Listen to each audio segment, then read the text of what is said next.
Hey there, my name is Sally Gill, and making this little video to you by way of an introduction. Really excited to be helping all of the first responders with finding some relief from stress and everyday life through yoga. I've been teaching yoga for 5 years, but practicing yoga for about 25 years. And was very fortunate to be able to train to teach yoga. Finally, it had been a lifelong ambition of mine, and I just never have been able to make it happen. I'm a former dancer and a long distance runner, and yoga has been just a part of my life for a very, very long time.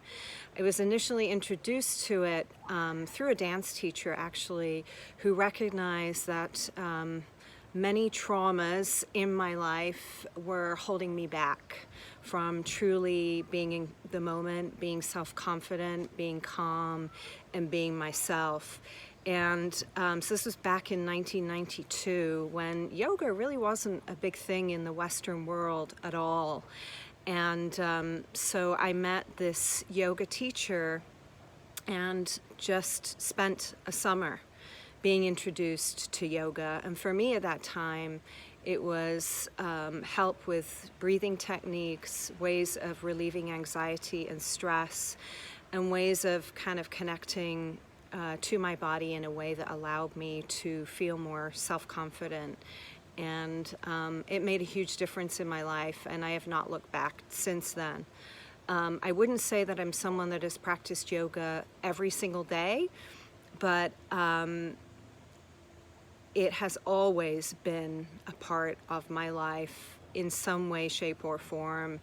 And that probably intensified over the past 10, 12 years or so, where I have been a frequent, almost daily yoga practitioner and teacher. So I wanted to give you just a little bit of a background for those of you that don't know what yoga is and what it means. We have kind of, I think, a warped sense of it in the Western culture, in that it focuses very much on the physical practice.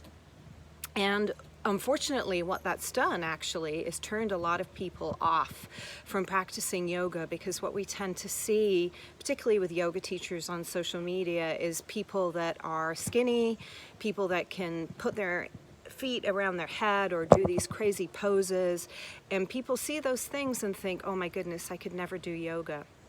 And that is truly the antithesis, the opposite of what yoga actually is. So yoga, we think, has been around for anywhere from 5 to 10,000 years in Eastern culture. And there are a series of writings called the Yoga Sutras that were written by a man named Patanjali many hundreds of years ago. And he wrote this about yoga in terms of describing what yoga is. And I think this is a great description for all of us to kind of hold on to. He wrote, "Yoga is the practice," and I'm reading this off a sheet, "of quieting the mind. Yoga is about stilling the turbulence of consciousness.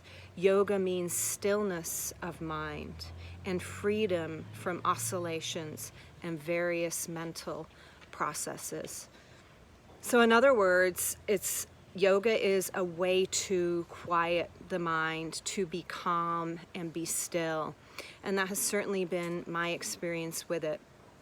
The physical practice of yoga, which is what we know in our culture, is just 1/6 really, or 1/8, depending on what you practice, what you understand yoga to be. But I think this is a great simplification of kind of where that physical falls into yoga. And we call these the 6 branches of yoga. So there is the yoga of devotion, there is the yoga of self-control, there is the yoga of the mind, and the yoga of service, the yoga of rituals, and the yoga of postures. And what we tend to focus on is the yoga of postures. The meaning behind many of the postures that we learn is based on ancient study of how the body functions and where stresses and blockages and things that do not serve us get stuck in the body.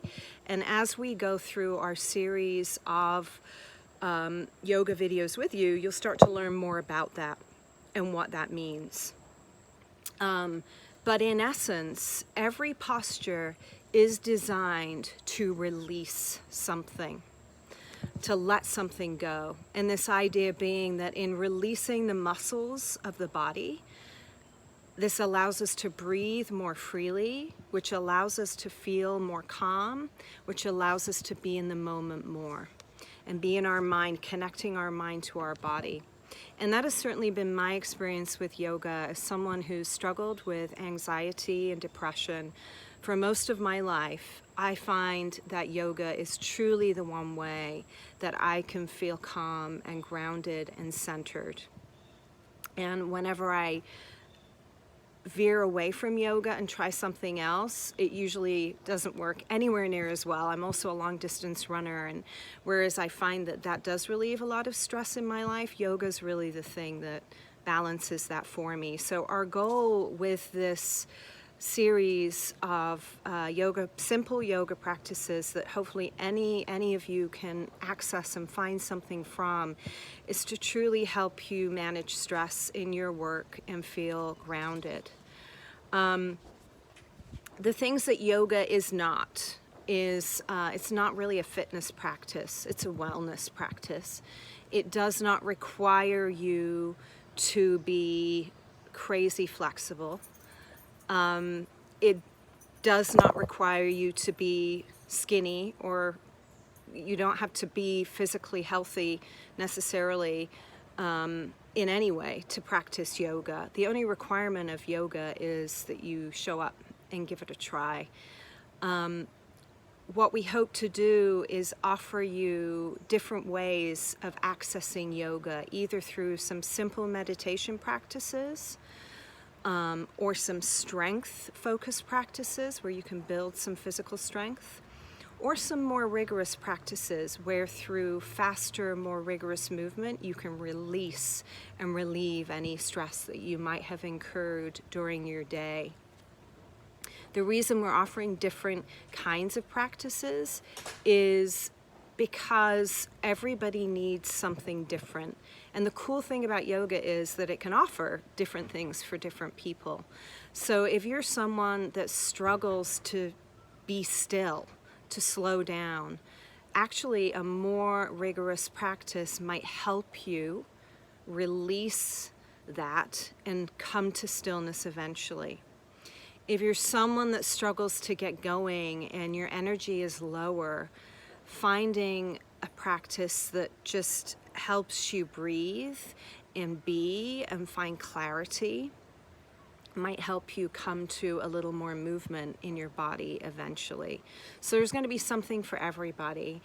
So I hope that this short introduction and explanation helps you in some way. I'm really looking forward to knowing that you have access to these practices as we start to put out these short videos. And most of all, I hope that you, if you haven't practiced yoga before, I hope that you give it a try, because it truly can be life-changing. So thanks for listening to my my short speech, and I look forward to seeing you again.